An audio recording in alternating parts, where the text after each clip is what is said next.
Dia letak pistol dalam bahagian dia, bahagian vagina dia. Kenapa?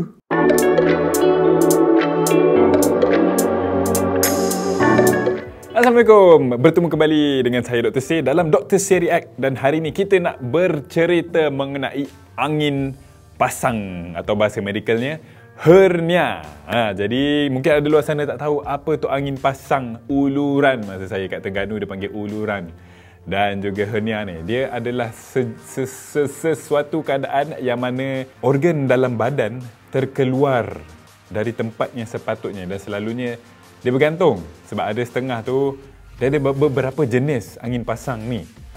Ada angin pasang yang secara langsung, ada yang tak langsung. Tapi senang ceritanya, angin pasang ni adalah satu bonggolan yang berlaku akibat kelemahan pada struktur badan yang menyebabkan sesuatu itu terkeluar. Selalunya usus ke... Jadi kita tengok soalan-soalan ni. Yang pertama dikatakan, ramai yang ingat hernia ni penyakit orang lelaki, sedangkan orang perempuan pun boleh kena penyakit ni. Jawapan dia betul. Tetapi 75% angin pasang ni adalah pada lelaki. Sebab apa? Sebab nak cerita medical dia susah. Tapi senang kata, lelaki ni waktu kita lahir dulu, kita punya batu ataupun kita punya testis ataupun kita punya biji zakar, awal-awalnya dia terletak sama level dengan kita punya buah pinggang. Lepas tu bila kita dalam kandungan ni, bila dia makin lanjut-lanjut, kita punya batu tu dia turun ke bawah, masuk ke dalam kantung tu. Jadi selalu uluran ataupun angin pasang ni berlaku pada saluran, pada laluan yang mana tadi daripada kita punya testis tu, daripada atas turun ke bawah tu, situlah juga saluran yang sama angin pasang ni selalu berlaku. Sebab tu kalau kita selalu perasan, kadang-kadang angin pasang ni berlaku dekat skrotum lelaki tu ataupun dekat kantung tu. Tapi tak bermaksud 100% kat lelaki, sebab perempuan pun ada kebarangkalian nak kena juga angin pasang ni. Right. Soalan kedua, dikatakan ada juga yang berurut kononnya dapat merawat hernia. Komen doktor, komen saya hanyalah pembayaran wang semata-mata. So kenapa hernia ni berlaku adalah disebabkan, macam saya cerita tadi, sekiranya lapisan pada perut ni dia lemah akibat seseorang itu terlalu berat badan berlebihan ke ataupun lanjut usia ke. Jadi urut sebenarnya tak dapat pun membantu. Bolehlah urut ni bantu sekiranya angin pasang tu dia terkeluar. Lepas tu kita nak tolak balik ke dalam. Sebab kadang-kadang tu ada setengah orang bila dia punya angin pasang berlaku ataupun hernia dia berlaku, dia rasa senak. Lepas tu kalau boleh masuk balik, mungkin ada rasa lagi senak tu, nak pergi mengurut, okey lah. Tapi kalau boleh, tak payah pun tak apa. Tapi tak adalah nak kata urut ni mampu membaikkan angin pasang. Jawapan dia tidak. Sebab soalan seterusnya dia kata, ada tak rawatan lain untuk hernia selain pembedahan? Secara umum, semua jenis angin pasang, tak kisahlah angin pasang surut, angin pasang tak surut, angin pasang terbelit. Ni betul. Ni saya cerita betul ni, bukan saya reka term-term ni. Secara umum, semua jenis angin pasang memerlukan pembedahan. Cuma betapa cepat yang kena buatnya. Yang mana satu yang lagi pentingnya itu berbeza mengikut keadaan. Lepas tu kita pergi pada soalan terakhir. Ada tak pantang larang untuk pesakit hernia? Contoh, tak boleh makan pulut. Tak ada masalah. Okey, sebab okey lah, mungkin ada orang ingat angin pasang ni disebabkan oleh... Yelah, kalau kita perasan angin pasang ni berlaku, kita tengok selalu bila orang batuk tiba terkeluar bonjolan. Ataupun, so selalunya yang biasa yang kita jumpa, batuk lah. So kalau seseorang tu ada penyakit paru-paru, penyakit kronik paru-paru, dia selalu batuk. Ataupun seseorang tu selalu meneran sewaktu buang air besar atau buang air kecil. Ini antara risiko-risiko yang boleh menerukkan lagi hernia tu, yang boleh menimbulkan hernia tu. Jadi nak kata makan pulut, saya tak rasalah makan pulut akan membuatkan seseorang itu batuk ke apa. So tak ada masalah sebenarnya. Kalau boleh elakkan makanan yang akan membuatkan anda batuk.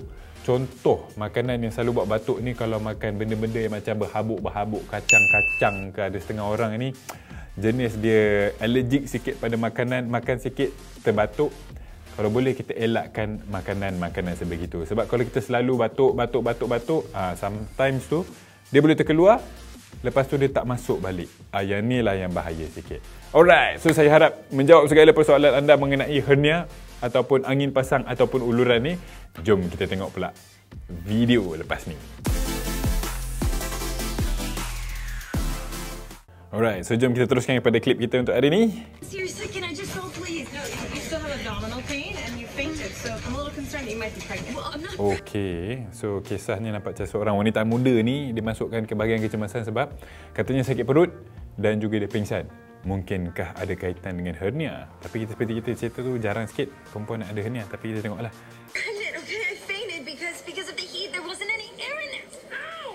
Oi, kenapa dia sakit sangat ni? Let's run some tests. I can't do that, Miss Nelligan, because I don't believe there's anything wrong with you. Pakcik ni rasanya tak ada kaitan. Kalau pakcik ni selalu mungkin ada uluran sebab selalu yang berumur ni mungkin ada hernia lah.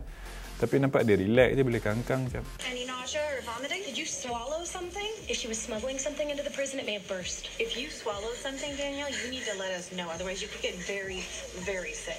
Oh, okey. So nampak gaya macam perempuan ni nak pergi ke penjara. Tak tahu sebab saya tak tengok saya daripada dia cakap ni perempuan ni nak pergi ke penjara, lepas tu macam doktor-doktor ni ingat dia ni ada telan sesuatu, mungkin nak bawa ke penjara tu, sebab itulah dia ada sakit perut ke apa kan. Sampai kita sambung.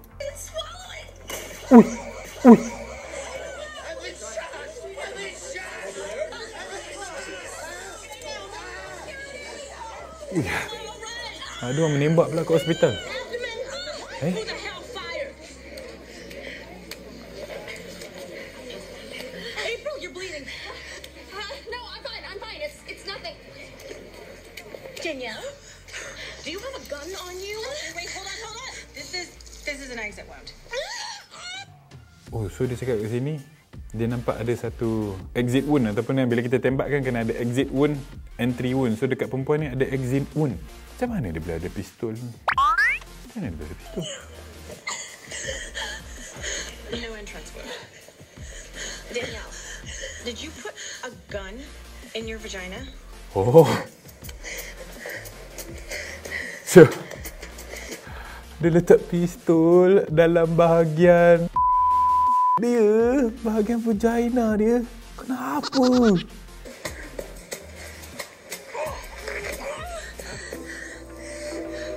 Oh, okay, now make sense. Sebab jadi cakap tadi dia nak pergi penjara.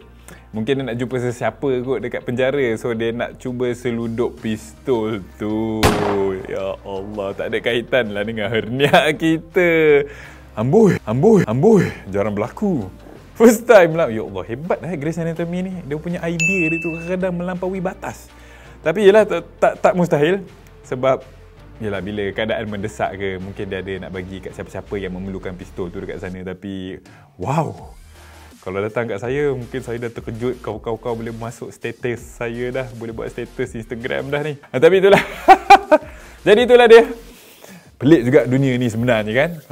Jadi harap hari ini anda jelas mengenai hernia. Dan sekiranya nak tahu banyak lagi persoalan-persoalan lain mengenai penyakit-penyakit lain, jangan lupa saksikan Dr. Seri Act. Assalamualaikum babes. Jumpa lagi. Bye.